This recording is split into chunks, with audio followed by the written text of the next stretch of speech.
Hey y'all, what's going on? Welcome back to the Coachable podcast. It's Tori, and I am so excited to jump into this episode because I have a I don't know how to describe you, Lizzie, a TikTok girl crush or something that I've watched your content for years.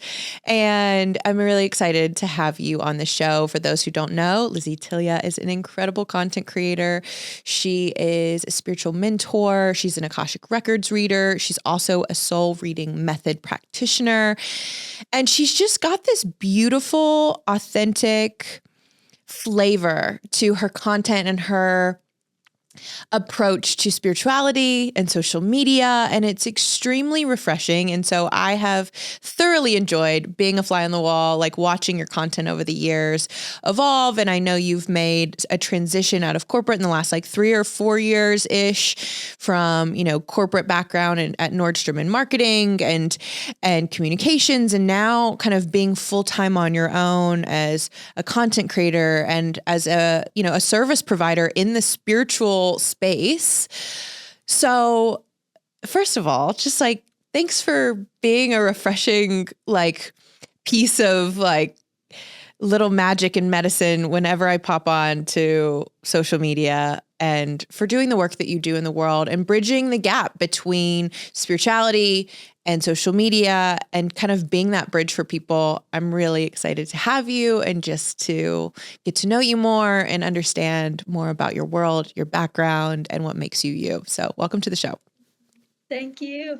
I don't think that I've ever told you that, because I think that our TikToks were growing around the same time. Mm-hmm.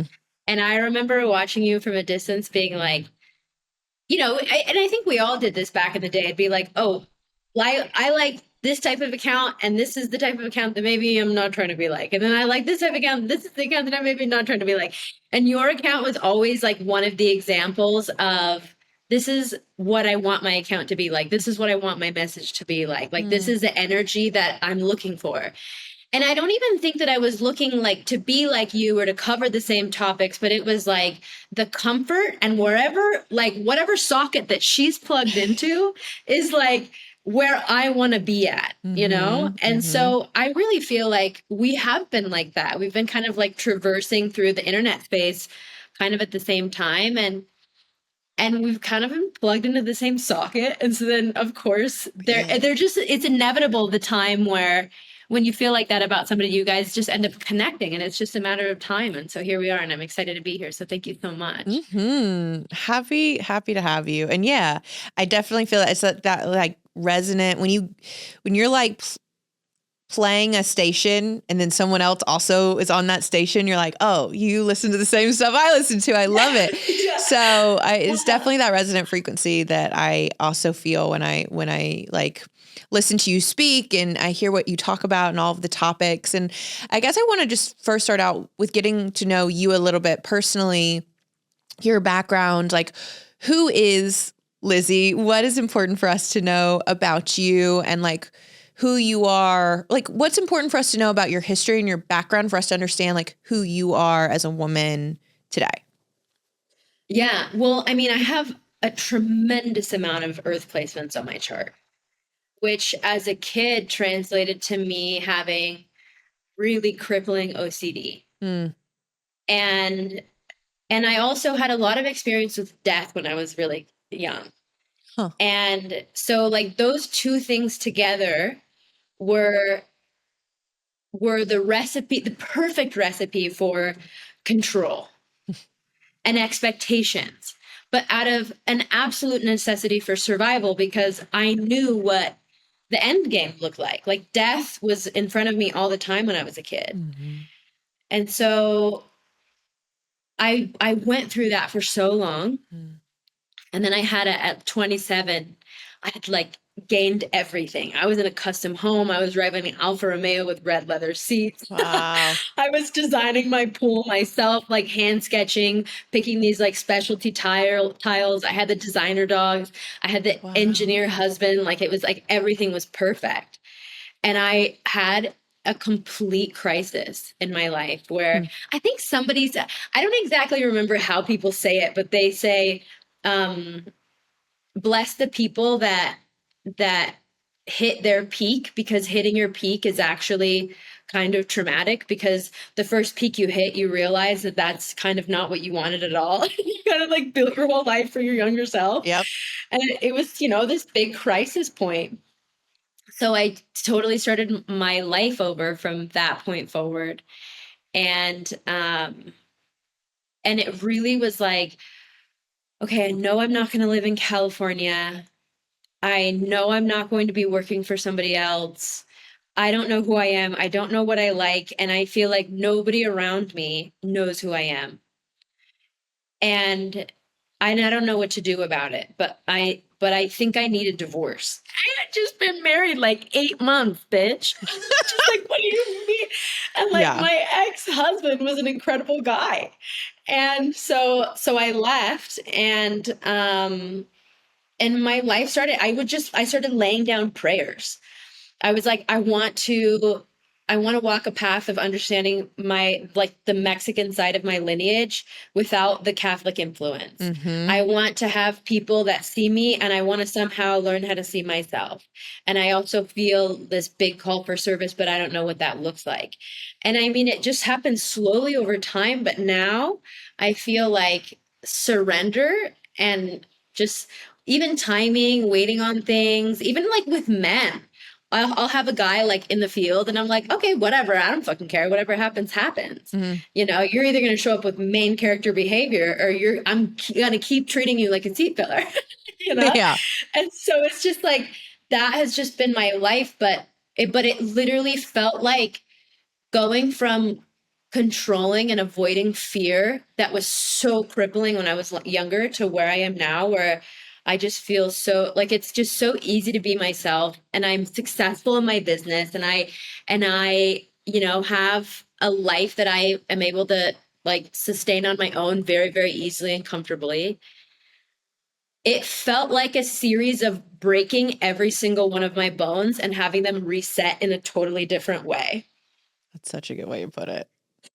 Such a good way to put it. I've been there. I know what that process is like. And it's so interesting hearing your story, because it was 27 for me. That was like the Was me too, year. The 27. year I was like, oh God, married. I'm going in a completely different direction, having this massive spiritual awakening. Like, we do have a lot in common, death being a huge theme of like my life too.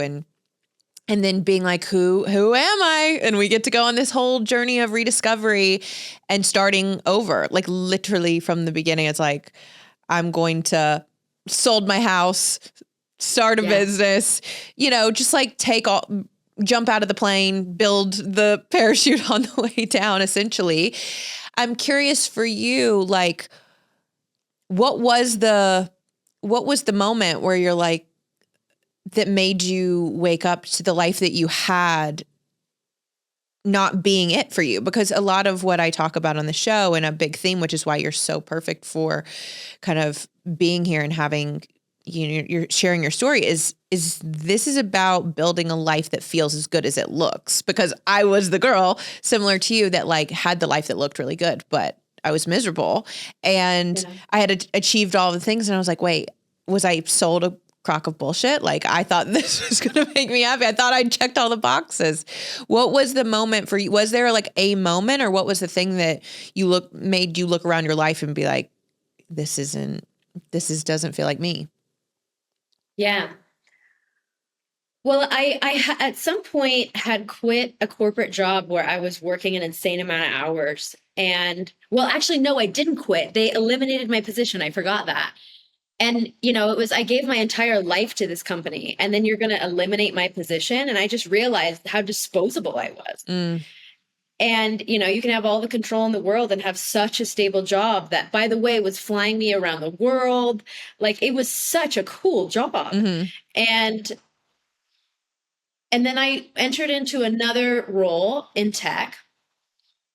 And in that job interview, I was just so fucking pissed at the last company. I was like, I'm going to come in, I'm going to finish every single day at 5. I'm not going to be your employee that works weekends. Like, I'm about to get married. I want to prioritize my family. Like, Lizzie wants to have a real life. Mm-hmm. And so when Lizzie finally got the chance, like space and time to just like be and sit in silence and with herself. I had a full on mental breakdown. And I didn't know why. We're always told like, oh, it's the OCD. Oh, well, how do I fix the OCD? How do I fix the OCD?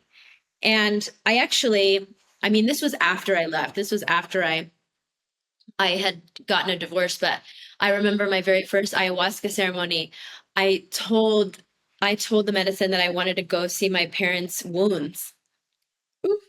I didn't know what I was doing when I asked that. Girl. But I was down there, and then one like entity would come down and show me itself by like playing a character in front of me as if it was on a stage, and show me like what its role was in my parents' life.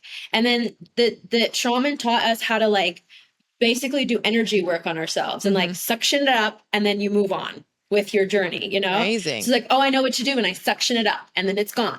And then another one would come, and I suction it up, and then it's gone. And it was like this way of showing me that like, bro, it's never ending.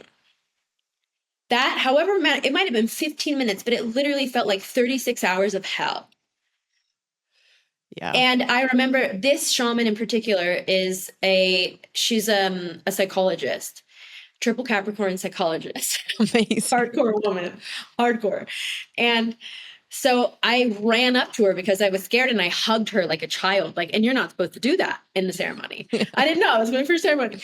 And then, so she comes to me and she said, what's happening? I'm explaining it to her. And I was like, the machine isn't working. And she was like, trying to understand the anatomy of it. And she was like, are they going away? And I was like, yes. And she said, do they come back? I'm like, no, but there's always another one. And then she goes, oh, this is OCD. And I'm like, how do you know I have OCD? Oh, wow. Yeah. And then I go, what do I do? And she said, you have to be decisive that you're done with this. Wow. And that you're going to choose to move towards life. And I was like, well, what is life? And she goes, just enjoy the music. And I was like, okay. So then I went back in. And then my OCD transferred to, I'm not strong enough to just decide. So I tried to decide, and then it would break. I tried to decide, but then it would break. And then I went and I hugged her again, and then she came. She's just like, bless this woman, like so patient with me.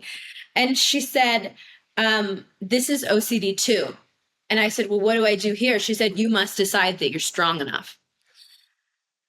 Which has essentially been what my teachers that have taught me intuition have shown me, where they're like, fear not, judge not, doubt not. And you have to be decisive in that and believe and not waver. Because if you do,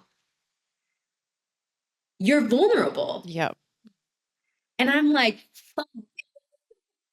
So, it was that big OCD break. Wow. That was the moment. It was so intense. And then I had a panic attack every day for like 1 week. That was really crippling. And, eventually it went away, but yeah, it was terrifying.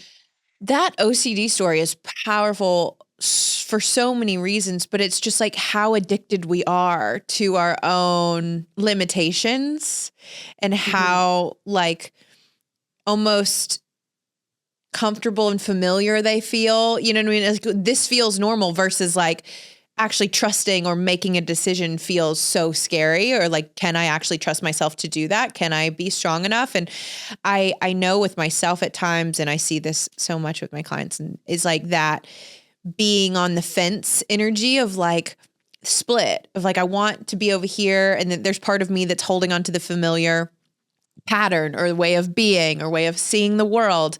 And then there's this other part, my soul, my dharma, like this part that's trying to like call me towards more, that is that intuitive pull. It's the one that doesn't, you know what I mean? That's not going to make fully logical sense.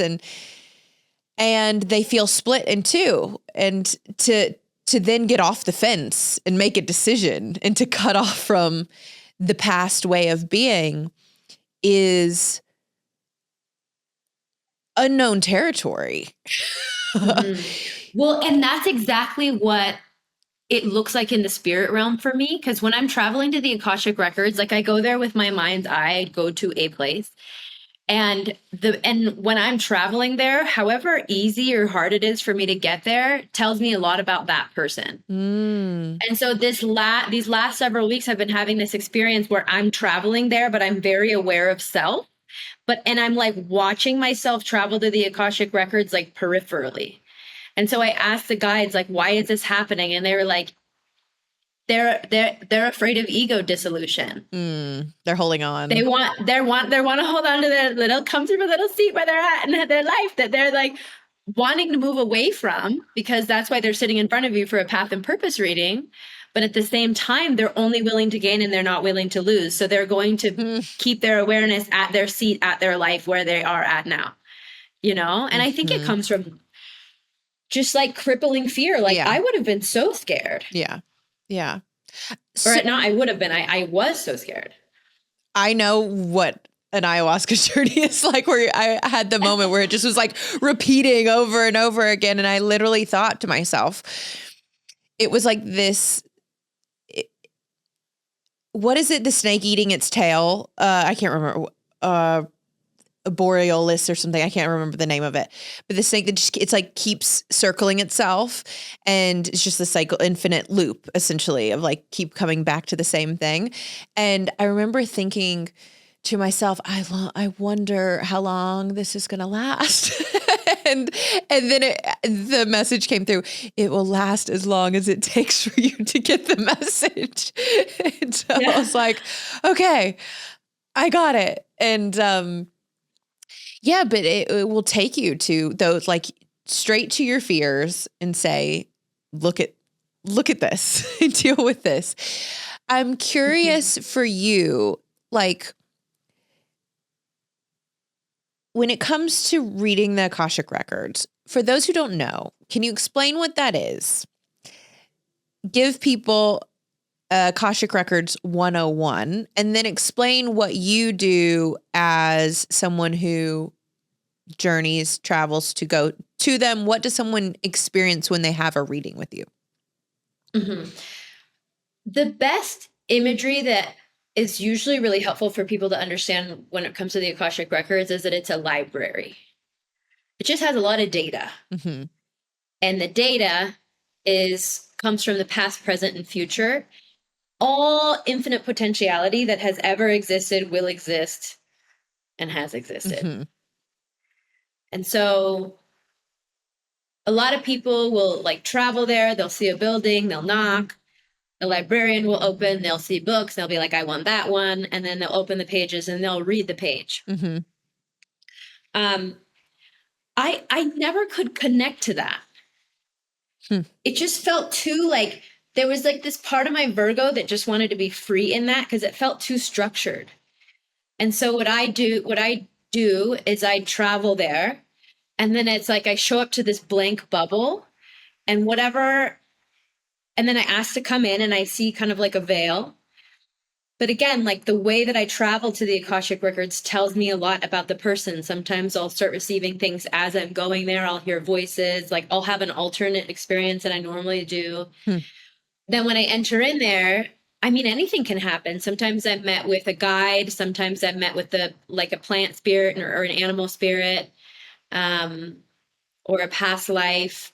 And so essentially what I do is I just start, my eyes are closed the whole entire time, and I'm just telling the person what I'm seeing. And really, like, anything can happen. You set your heart's intention before, just like you do with the ceremony, but anything can happen as far as whatever you get out of the reading at that point, once I'm in there, is not my responsibility. Like I cannot care at all how you feel about the message that you're receiving. Once I open the Akashic Records, it is literally my responsibility to the best of Lizzie's ability, translate what I'm experiencing. And it ends up being like one of those ceremonies that's just like insight. It's just like so much information that afterwards it's the same aftercare. And this is what I think is really important with readings in general that I actually want to start talking about, is that when somebody goes into your field and reads your energy afterwards, you're very open. And And so it's so abundantly important to really take care of yourself afterwards, and to not eat anything iced, cold, cruciferous, like hard to digest. Because I like to introduce the concept that the body digests in many different ways. And so if you just got an Akashic Records reading, it's like you just went to 3 different Thanksgivings and you're like, I'm gonna fucking pop. Yes. You know, there's a lot of information. And so as much as you can just be in nature, not be on your phone, not even journal, not even to call your best friend or talk to your partner about your reading, but just like be with that feeling, that sensation, so that you can integrate it and it can become embodied. And also because right after a reading, the grubby little mind wants to get its hands on everything and be like, okay, these are the things that the ego cares about the most. Yeah. And then the next day, then you can give a TED talk about it. You can do whatever. You can start drinking cold, whatever. But it's just like giving yourself the time and space to digest and process. And I find that the people that jump right into like being on their device all day or go on a first date or talk to 3 friends about it, like they always end up being the ones that are like, oh, I'm in my head so much, you know? And so it's a tender thing to navigate readings that tend to have a lot of information, you know? So yeah, they're very informative. And then another reading that I do is I read the chakras. So I actually go into your chakras and I talk to them out loud. Really? Yeah, and they're like literally like little kindergartners. All of them. I feel like, do you know the kindergarten teacher from Matilda? Yes. Miss I feel like Miss what was her name? Miss Lizzie or something? I think it was, I can't remember. I go in and then I introduce myself and then I see how they behave around me. There's some root chakras that like want to hide, or sometimes they're like screaming, you know, or sometimes they're like, I'm very strong, but she doesn't think I am. You know? Interesting. So it's so interesting. And then I do diagnostics on them to make sure that they're functioning as their proper element. Like a lot of throat chakras, the element of ether function as earth. And so then I remove the clay and I bring it back down to the root chakra. And wow. And then sometimes like the chakras ask for animal spirits or plant spirits. And I'm literally like giving animal spirits to certain chakras and planting plants. And doing different things. Like if somebody has a lot of grief, sometimes the heart chakra will be like, can you bring in the bats? And so I'll work with bat spirits and like call bat spirits into someone's heart chakra so that it can eat grief, but only for 24 hours because bat spirits, they're squatters. They'll stay. So I tell people like, okay, tomorrow, one day from today. So tomorrow at 3:20, I want you to set an alarm and ask the bats to leave. And then they're like, okay. So people set alarm, ask the bats to leave my heart chakra. Wow. You know? Incredible. And it's just like from being a high level corporate communications executive at Nordstrom to like integrating bats into people's heart chakra for 24 hours. That's a leap. Like it couldn't get better than that, my story. I'm obsessed. So how did you learn to do these 2 different, very unique, intuitive, like, I don't know what I would even call it, but like, this is a very specific skill set that you have.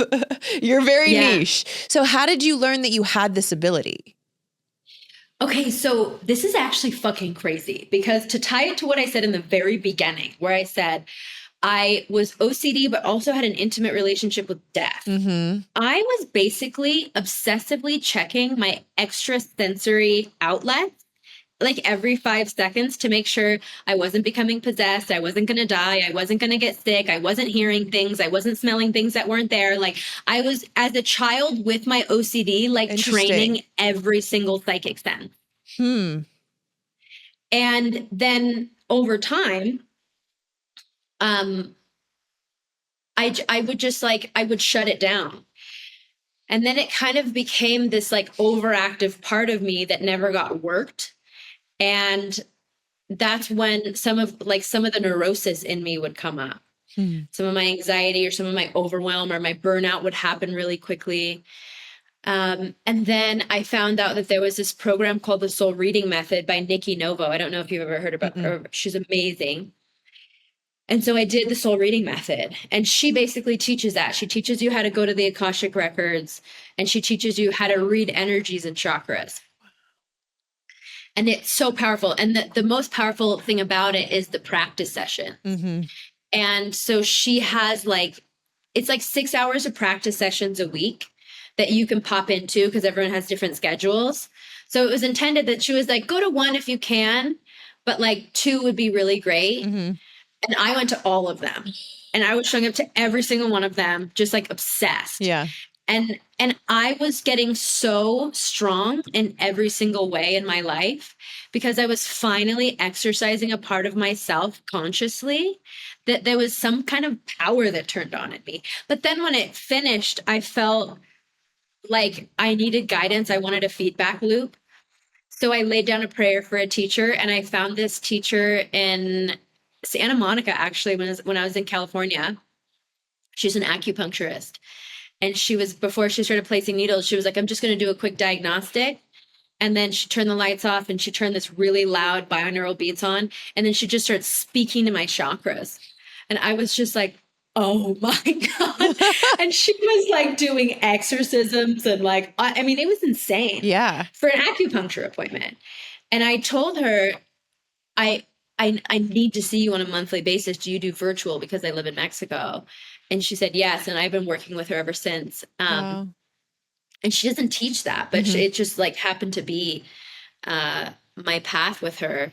So yeah, one of my teachers is a psychic teacher, but another one of my teachers is an acupuncturist. And so it was very beautiful, the path. But it is like, you lay down a prayer and then you surrender, and however it's going to happen, it's going to happen. I would have never guessed that my first go around with opening up my intuition would be on the internet. Yeah. No kidding. I thought it was going to be like a Mexican abuela in the mountains. You know what I mean? Because I live in Mexico. Yeah. So so you mentioned you see things. What are your do you feel like you have access to all of your higher senses, or do you typically work with certain ones more than others? How do you perceive when you're picking up on intuitive guidance? Are you hearing it? Are you seeing it? Are you smelling it? Like how does it come forward for you? So it's all of it, but I have no control over which one when I'm reading. So, but I would say the most frequent ones are the knowing, the visualization, and also the hearing. Like sometimes I'll actually audibly hear voices as well when I'm doing readings. But sometimes the smell pops off. Where all of a sudden I'll just start smelling roses everywhere. And that happened to me when I was a kid too. I would smell things that weren't there. And so, yeah, it's all of them. But the main 2 are the knowing and the visualization. That's very neat. Yeah. I mean, I remember when I was in college, I had one of my early jobs, and I was working at this restaurant, and I would pick up, I would do phone orders and take people's orders over the phone. And there were multiple times, and then it stopped. I just kind of shut it down because I had no idea what it was. And at the time I was very churchianity, Jesus, all the, nothing wrong with Jesus, but I was very hardcore in the church. So I didn't dabble with anything psychic or alternative.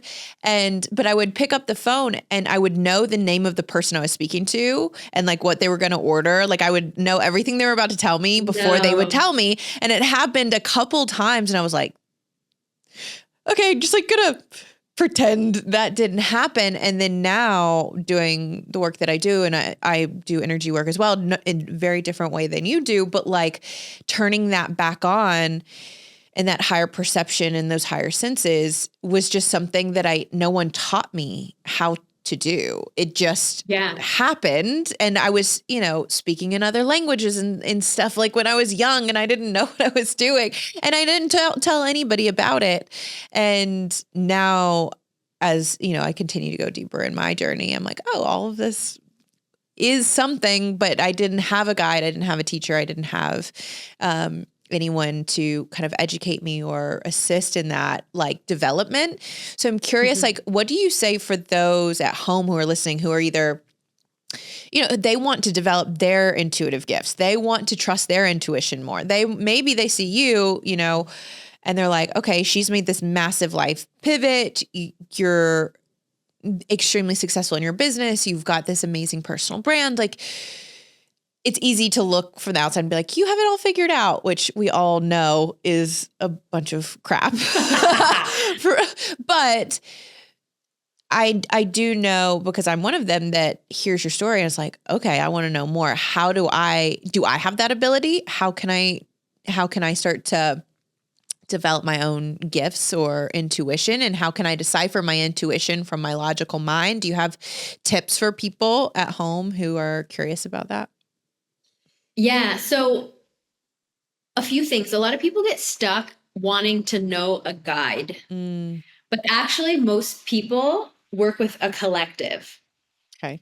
And so you don't need to visually meet a guide or know the name of a guide or anything. You could just from the beginning work with the collective. And if a guide shows itself at some point, then great. Now you have a connection with a guide in particular.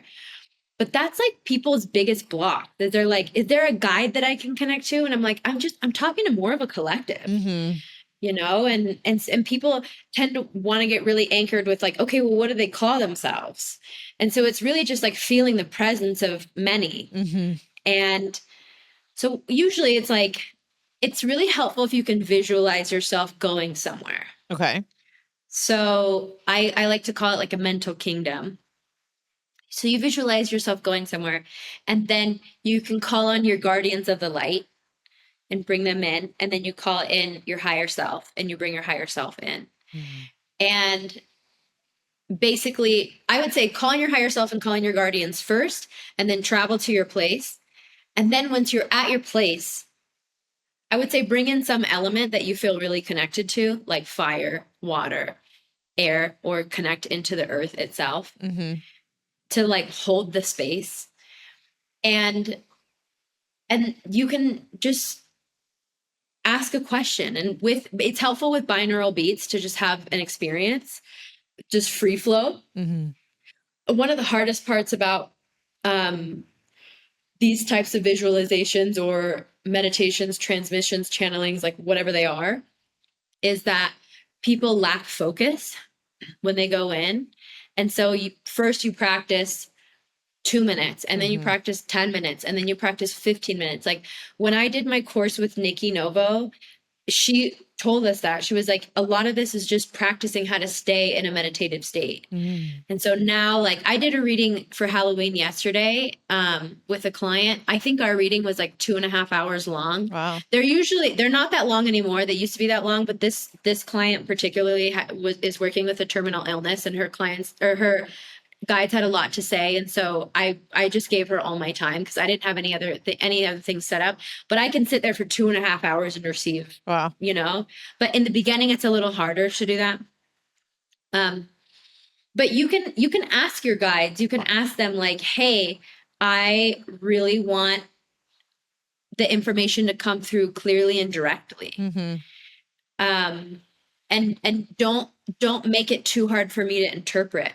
Sometimes guides will speak too fast. You can ask them to slow down. Sometimes guides speak too slow. You can ask them to speed up. Sometimes guides are speaking through many voices, and you think, is this me or is this actual guidance? But it actually could be two guides saying two different things. And so you can ask them to come to a consensus opinion. And you can also ask them to speak through one voice. And you can ask them to open up certain senses over time, slowly. Gentle and helpful are the words that I always like to say in the spirit world, gentle and helpful. And then they will over time. I remember when my auditory was really strong when I was a kid, like I would hear things when I was a kid. And so what I asked, I was like, okay, I'm not scared of auditory anymore. You guys can open it up again. And so then they started opening up. And then, but they opened it up with like somebody just like screaming in my ear as I was falling asleep. And I was like, all right, dog, absolutely fucking not. Not like this. Yeah. and then, and then, and then it happened again like 3 days in a row. And I called my teacher and I was like, hey, this is happening. And she was like, oh, your guides are just trying to tell you. She was like, have you been really tired? And I was like, yeah. She said, your guides are just trying to tell you that there's like an energy on the land that needs to be moved because it's like siphoning your energy in your sleep. And I was like, oh, okay. And that was the only way that I was able to pick up on that intense information, you know? So we're not always being victimized by things. Mhm. Sometimes we're just being told, you know, what's there. And we're so fucking protected. Hmm. Like, I honestly am not scared of anything in the spirit world. Really? And you know, I think it started with going to the jungle to sit with medicine and being like afraid of the jungle, you know? And I had that same like little girl like fear when I would go into the spirit realms because, you know, like being a religious sometimes teaches us that these places are dangerous. For sure. And actually, when I just got surgery, my mom came to visit me and she saw that I had a tarot and astrology book. I thought I hid everything, but I had some loose ends around the house. The Catholic mom. She was just like, we had a friend that was into these types of things and she went crazy and she never came back. Mm-hmm. She said, if you ever left, we would never be able to bring you back. Be careful. And I asked my mom, I said, I have a really important question for you. She said, what? And I said, was she a grounded person to begin with? Mm. And my mom was like, well, I don't know. And I said, you see me, you see my life, you see my friends, you see that I'm able to like provide for myself. Like I'm a grounded person and I know a lot of people that would be able to bring me back very easily if I ever did go somewhere. Mm-hmm. So I'm not saying that like your fears are not real, but I have support and I feel protected in that. And so because of that, it's like humans and in the spirit realm, like I have people all around me that's like, go as deep and as far as you need to, because I'll be here, you know, to get you out. I'm so glad you brought this up because this is such an important piece. Is this piece around groundedness, whether you're working in the spirit realms, whether you're working with medicine, whether you're working in your lucid dreaming, you're trying to astral project, you're trying to like, whatever you're trying to do. But this piece around being grounded, frankly, like I don't have many fears. Like I have my fear of death, non-existent at this point. Like, but my fear has always been going crazy, like having a psychotic break or something and being like, I've lost touch with reality and I am no longer grounded in this reality. So there was a book I came across once and I never read it in full, but I loved the title of it, which is Grounded Spirituality. What does that mean to you? What does grounded spirituality mean to you? And what are the pitfalls or things that you would be like, these are red flags for people that might be a little bit more susceptible and like should be a little bit more cautious? Or when we're ungrounded, what are like some of the identifying markers of someone who maybe hasn't fully integrated some of the work that they're doing and is kind of maybe not so grounded and these types of things might be more intense for them? Mm-hmm. I would say if you're in an experience where you are experiencing a lot of intensity that the biomedical or the psychology model hasn't been able to figure out, then I would say go talk to somebody who spends a lot of time in the spirit world and have them poke around your field and your psyche and your gifts and like the anatomy of what's happening there, you know, just like I did with my teacher was like, dog, I'm hearing screaming, like death screaming in my ears before falling asleep 3 nights in a row. This is not cool. And I'm not being respected by my guides. And so she went in and talked to them and was just like, guys, why are you letting this happen? You know, so sometimes like somebody can speak on behalf of you. But I would say that getting in spaces where people can educate you about the spirit world and or do like diagnostics for you. Mm-hmm. Like we need people to do diagnostics for the unobservable data Yes. that we experience on a day-to-day basis. Mm-hmm.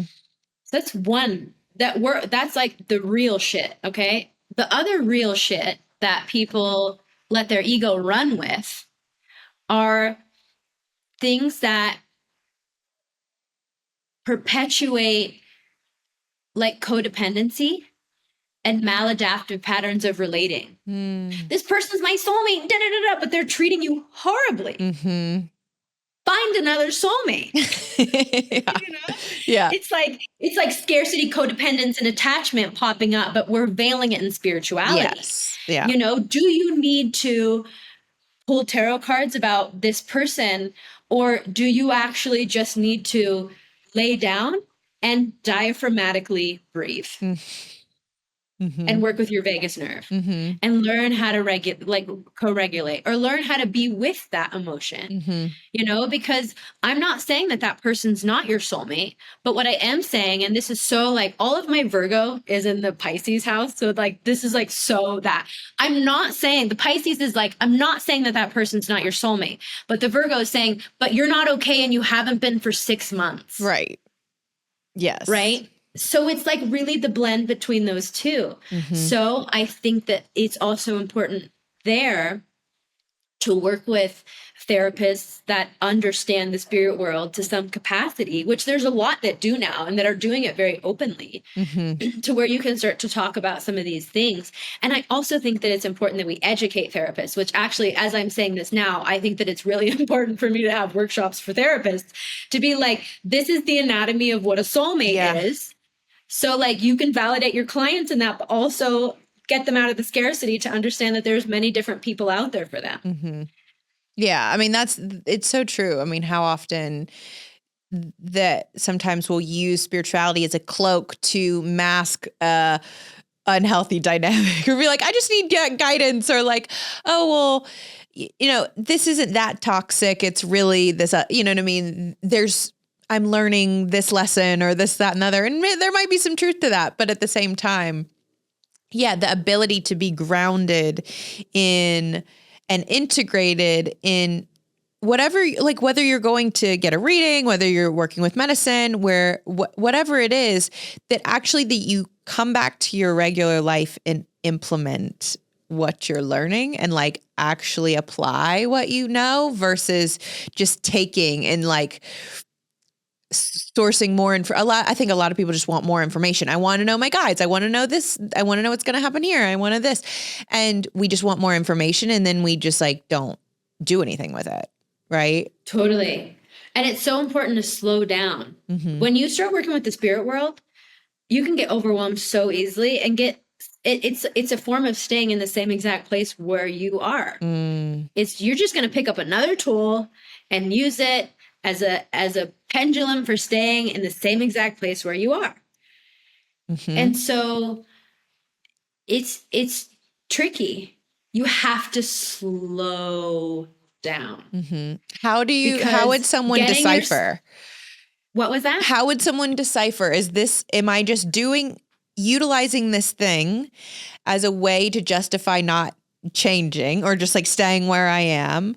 Or is this actually helping me to move closer to what I actually want or to my higher self? Like, how would you decipher or distinguish that? If you are in confusion a lot. I love that answer. Like if you were in confusion before and if you're in confusion after. Yeah.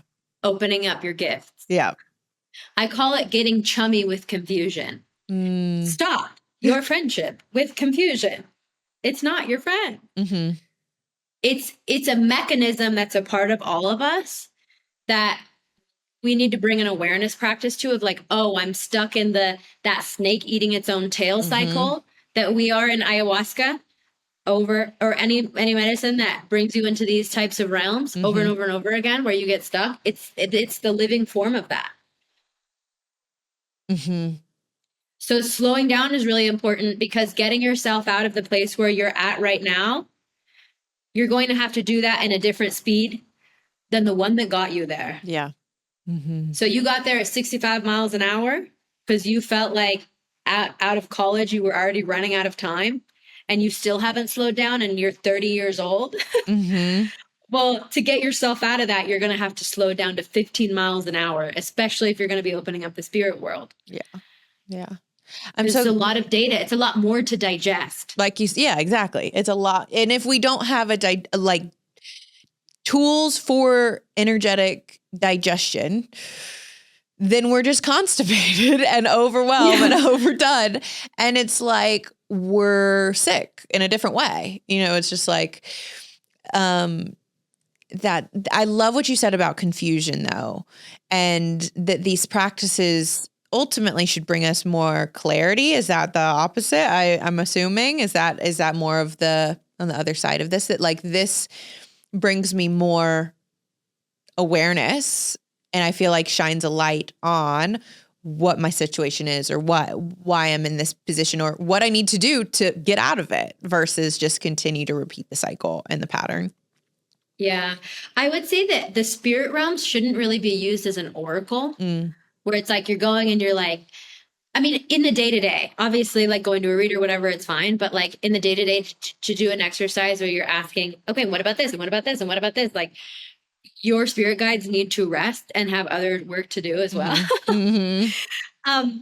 But I would say that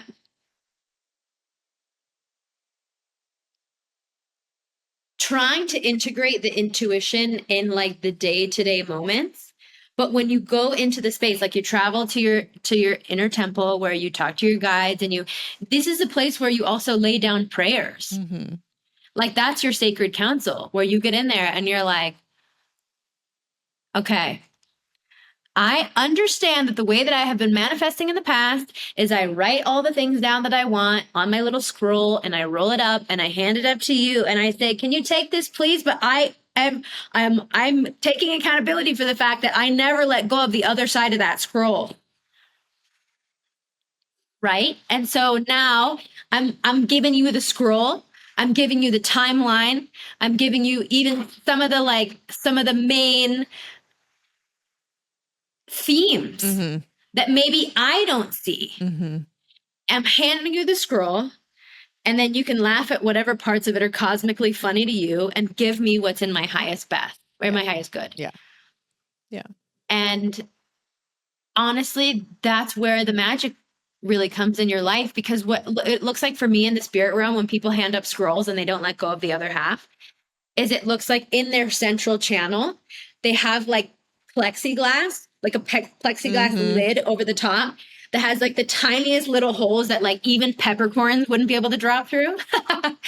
And they're just like, the guides are looking down saying, how do you expect us to give you graces if you are covering us with plexiglass? Like you're limiting us so much. And we respect your beliefs so much that we're not going to interfere with them.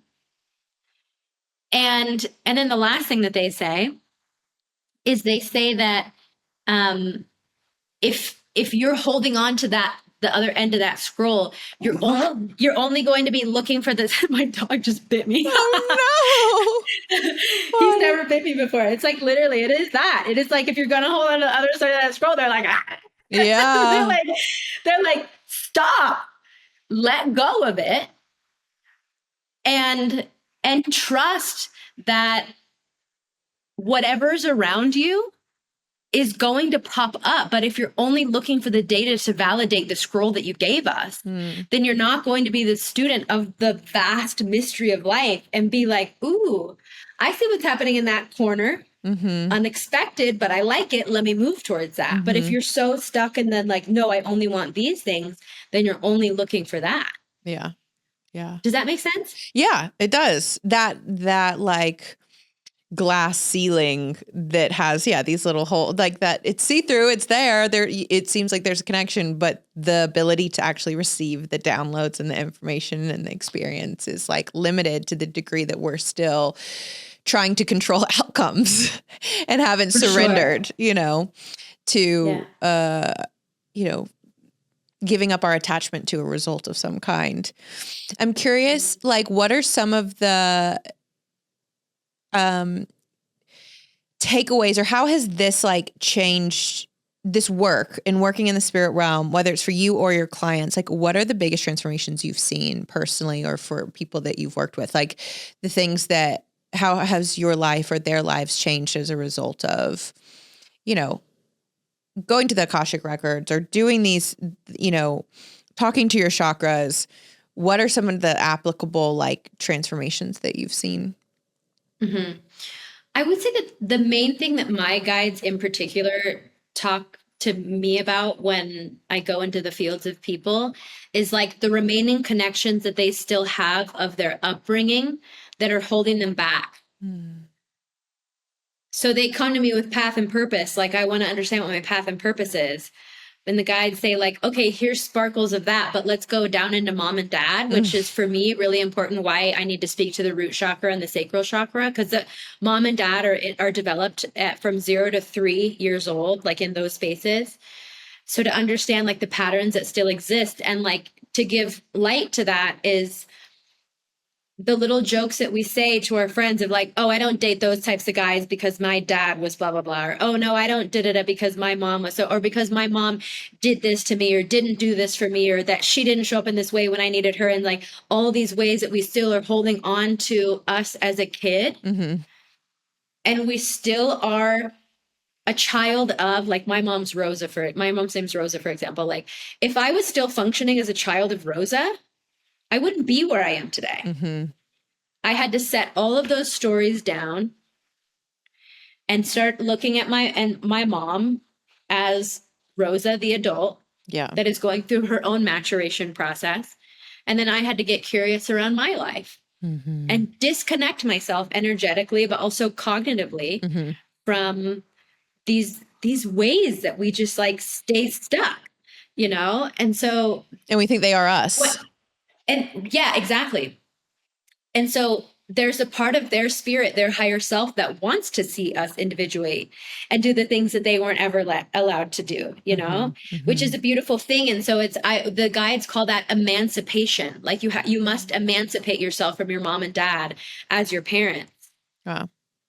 And instead connect into the earth and believe that so long as you are doing what makes you happy from a place of service, you will be provided for beyond your wildest dreams. That's why like all the manifestation coaches, I don't know if you've noticed this, like in the last year, they're just like, have fucking fun, dude. They're just like, go have fun. Yeah. They're just like tired of saying the same thing. Yeah. They're like, it's so simple. Have fun. Feel good. But we can't have fun when we're like death gripping what mommy did to me when I was a kid. And, it's like, and so, yeah, the outcome of that with my clients have been like, my clients are like, dude, one of my clients yesterday was like, I just spent 5 days in Italy with my mom. I didn't fight with her once. And I just have so much clarity and curiosity in my life now. Like, finally, I didn't tell them what their path and purpose was. I mean, their guides gave them like inklings of that, but those readings don't work that way. It's like, what's also blocking you from that? Yeah. Because they know, the guides know that if we gave you specifics, your mind would get its grubby little hands on the divine plan. Exactly. Exactly. And that's the mystery. We get to be in the mystery. And because then we would want to play God and start to control it and play, you know what I mean? Totally. And I think there's part of us that wants that level of control, but then when you play it out at the highest levels, like no one wants to be God and have that amount of power. Yeah. And so there is this beauty in the surrender and the living in the unfolding, in the moment of like, I can't wait to see how this plays out. I can't wait to see how this has, this is a stepping stone to where I'm going. I can't wait to see how this character evolves in my story, or this person, was only in this chapter, and how the ever unfolding story of our lives gets written moment by moment. And versus like, I've said on the show, like, I don't know anyone that's living the life they thought they were going to live, period. You know what I mean? Totally. At all.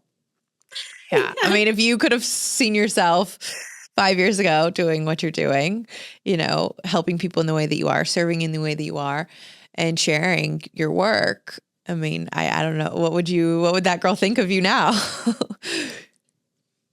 I think that she would be obsessed around trying to understand what I have figured out, when really my life in every single way, and working in the spirit realm has taught me this, is like I have given, and this is like scary and sometimes it makes me emotional when I say it, but I've just given like my entire life over to service. Mm-hmm.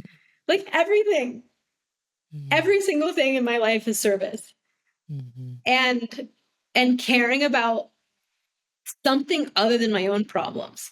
Like I have found myself in this magical life because I finally pulled my head out of my own ass. Yeah. Like that is the thing that I have figured out. I found out how to pull my head out of my ass. And that's why I'm living such a magical life, And it can be an ugly process. Every single bone and it resetting in a different way so that I could be where I am today, and have the life that I have. And, I feel so grateful every day for it. And, but in order to live a life of service, this is an extreme sport. Bitch, you woke up at 5 a.m. to go to the gym today. Like, you understand what living a life of service is. We have to make sure that the Tori in us is okay, that the Lizzie in us is like high functioning, yes, optimal body, plugged optimal into mind, optimal spirit, or else I'm not a clear channel to be of service. Have to be plugged into the outlet, because if not, I tell my clients all the time, I'm like, part of why I do this work, when I turned a corner in my journey, was instead of having to talk myself into doing my practices and like, do your meditation or do your breath work or do your this or do your trying to almost be that like naggy parent, like you should do it, you're supposed to, like blah, blah, blah. Now it's so essential. It's so part of my energetic spiritual hygiene. Like I say this, it's like, I do this because I don't want to be an asshole. Like, yeah. Like, I'm just not the best me. I don't have something to give when I've gone without it. It is my source. It is my nourishment. It is my source of food. It is like how I digest, and it's painful when I don't. It's so painful. We enter into all the same places that our clients literally come to us for. Mm-hmm. I'm confused. I'm stuck. I'm burnt out. I'm this, I'm that. Yeah. Mm-hmm. And so it's like the embodiment element is so important. Yeah. Yeah. It's so important. It's essential. Like you said, it's essential. What does embodiment mean to you in your life? And how do you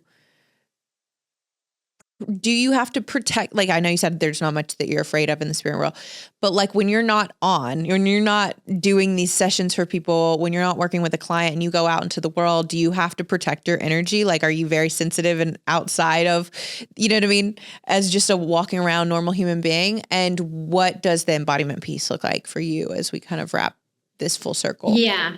I just have generalized serious protection. Yeah. That both I've had to go seek and ask for, and then also that I just innately have by nature of what my soul is doing. I think that when you do serve from a place of heart and being really curious around what's needed and responding to that, I think that you get graces of protection. Mm-hmm. So I really just feel that. Mm-hmm. And I don't really feel like vulnerable out in the world. Yeah. Like I'm not raw dogging energy out in the world. I also am not curious about energy out in the world. Like I'm just Lizzie out there as much as I possibly can. And sometimes when I get too spiritual ego, like I just start listening to trashy music like Doja Cat and it like let me come back real quick. Right, totally. Mm-hmm. But I think like the basics are really important, like hygiene, mm-hmm. sleep, eating really, really healthy, working with herbs. Like I've been studying herbalism for several years. So like I work with an herb like every moon cycle. Mm-hmm. I have my stations of tinctures and flower essences that I keep everywhere. And every moon cycle I'll sit in front of it. So it's not like just like a dead stagnant pile of like medicine and tinctures. I'll sit in front of it and be like, what do I need for this moon cycle? Mm-hmm. You know?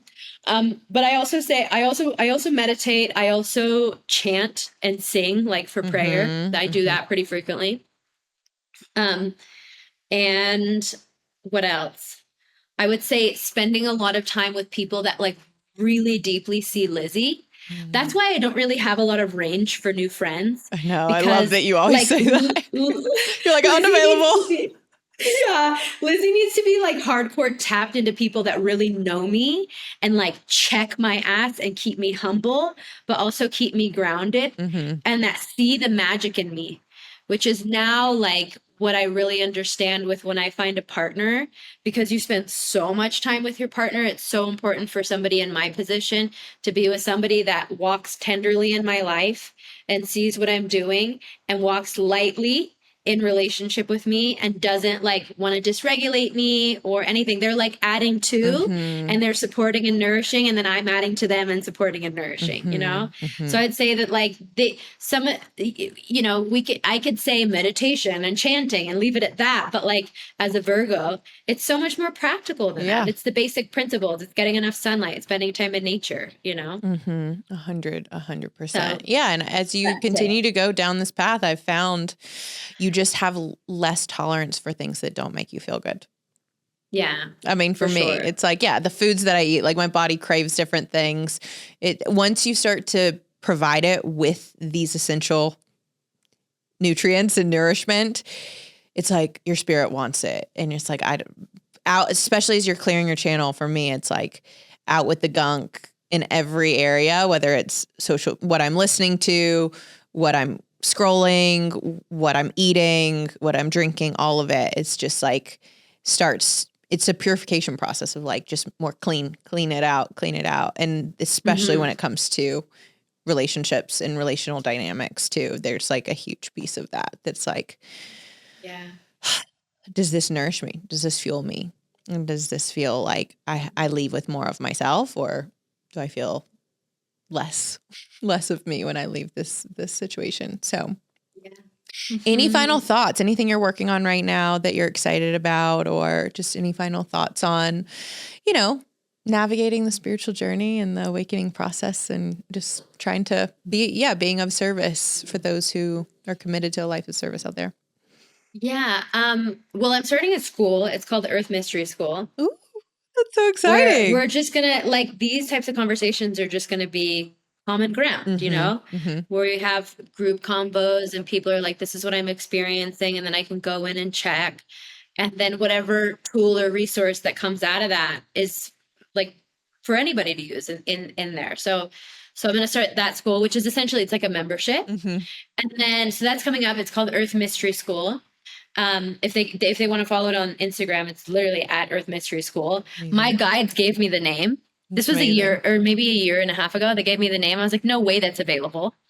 Earth Mystery School. It was available everywhere. They were like, what do you mean? We've been protecting this for so long. That's amazing. And it was literally not taken on any platform. It was just like waiting for someone to like get that dropped down. And it's like, yeah.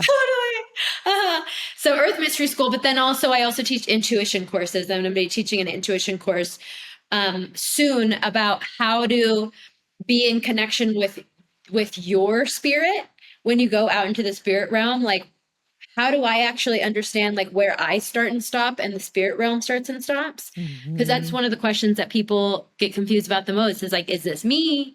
Or is this my guides? Or is this my hopes and dreams? You know? So it's really that like step one discernment building process that that I'm going to have. And then I'm going to host that workshop. And for people that don't catch it live, they can get the replay afterwards. I'll have the replay up on my website for sale. Okay. Amazing. And then where are you on social media, which we didn't even get into? This is a huge part of the discussion we could have had.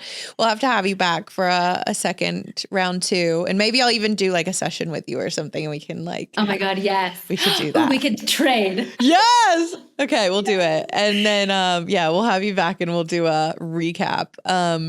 But tell people where they can find you online and how they can stay connected with you. And we'll make sure to put all of that in the show notes as well. Yeah, so they can connect with me. I'm Lizzie Tilia everywhere. Okay. Lizzie Tilia on TikTok and on Instagram. And then my website's LizzieTilia.com. And I do give readings. I used to do coaching, but now my coaching is so full with my one-on-one clients that I've closed that publicly. And I might open it in the future if I want to open up more spots. But I do readings. And the thing about me is like, my ADHD part, I call her glitter bitch. And there are some months where I have enough energy to do readings. And there's other months where my glitter bitch needs to go full out creative mode. And so I just do that. And so I don't have my books open all the time. So, cause some people go to my page and they're like, you're booked out for the rest of the year. I'm not. I open up my books like 1 month ahead. Got it. So if they wanted to book with me, then it would be through that. Okay.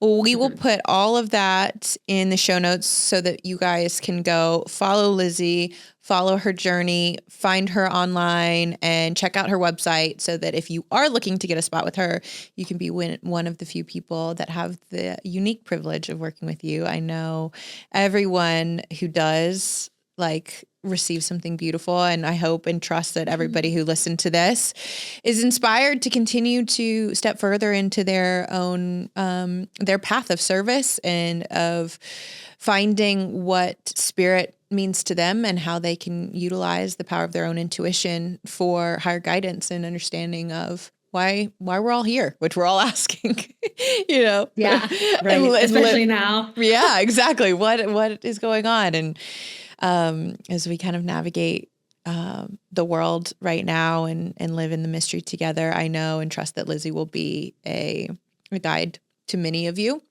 So make sure to go follow her and check out what she's doing so that you can be a part, especially of Earth Mystery School. That sounds so exciting. Congratulations. Yeah. It's going to be an amazing endeavor. And yeah, you're welcome back anytime. So thank you for being here. And if you loved this episode, my ask and request is always just share it with a friend, or if you really want to go above and beyond, you can leave a rating and a review, and that's how this show gets out to more listeners. But that is all for this week. We'll see you next week on the Coachable Podcast. See ya.